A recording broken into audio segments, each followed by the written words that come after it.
From demanding more time to harvest his winter produce and getting his son married to citing a recent lung surgery and leg surgery, at least 6 out of the 11 convicts in the Bilkis Bano gang rape case have filed applications before the Supreme Court demanding extension of the 2-week time granted to them to surrender before the jail authorities.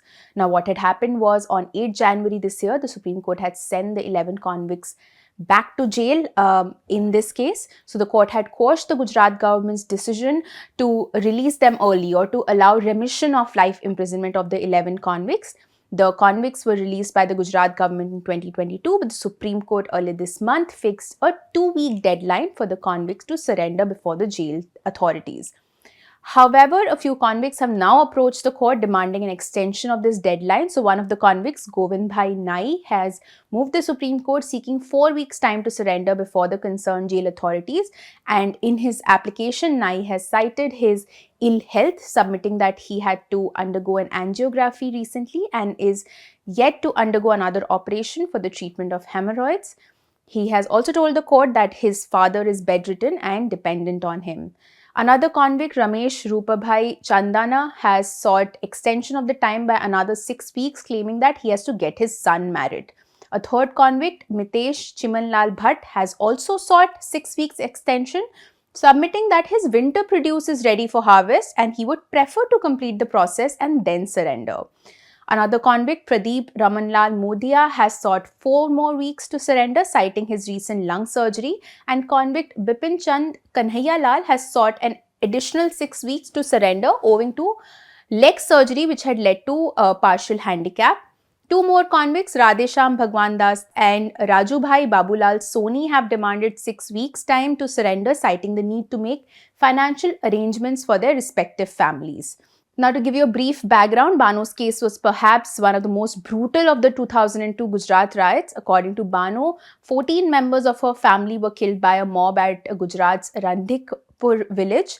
It was after a long and arduous legal battle that in 2008, the trial court finally convicted 13 people.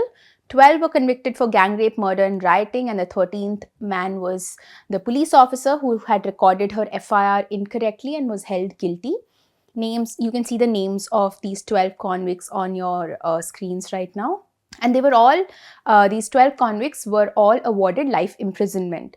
But why were they released by the Gujarat government in 2022? Now, life imprisonment actually means living in jail for life, but Section 432 of the CRPC permits the appropriate government, which may be the union and state governments, to reduce a person's sentence. That's what remission essentially means. It means reducing the amount of sentence without changing its character.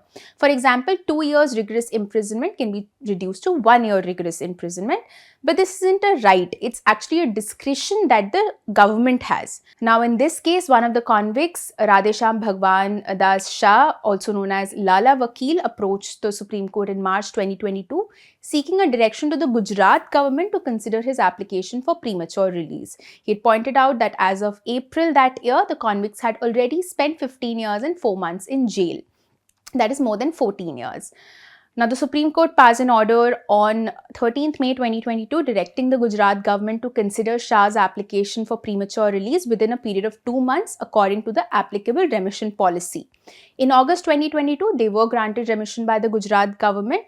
Bano, of course, challenged their remission in the Supreme Court. The court heard the petitions for 11 days last year and had reserved its verdict on 12th October. On 8th January, the Supreme Court then ruled that the Gujarat government lacked the jurisdiction to grant premature release to the convicts. So essentially, the court now noted that the trial was transferred from Gujarat to Maharashtra. So the latter, the Maharashtra government, was the appropriate government to decide on the remission applications of the convicts. The bench, comprising Justices B.V. Nagaratna and Ujjal Bhuyan, therefore held that the 11 convicts have to report back to the jail authorities within 2 weeks and continue to remain in jail. This 2 weeks period is about to end, of course, which is why the convicts have now filed these applications for extending the period granted to them to surrender before the jail authorities. We've made a lot of videos and written a lot of articles on this case specifically. From the time the petitions were filed in the Supreme Court to their remission and to the latest Supreme Court judgment as well. So I'm going to get links to all of these videos and articles added to the description of this video. So if you want, you can check that out as well. Thank you so much for watching.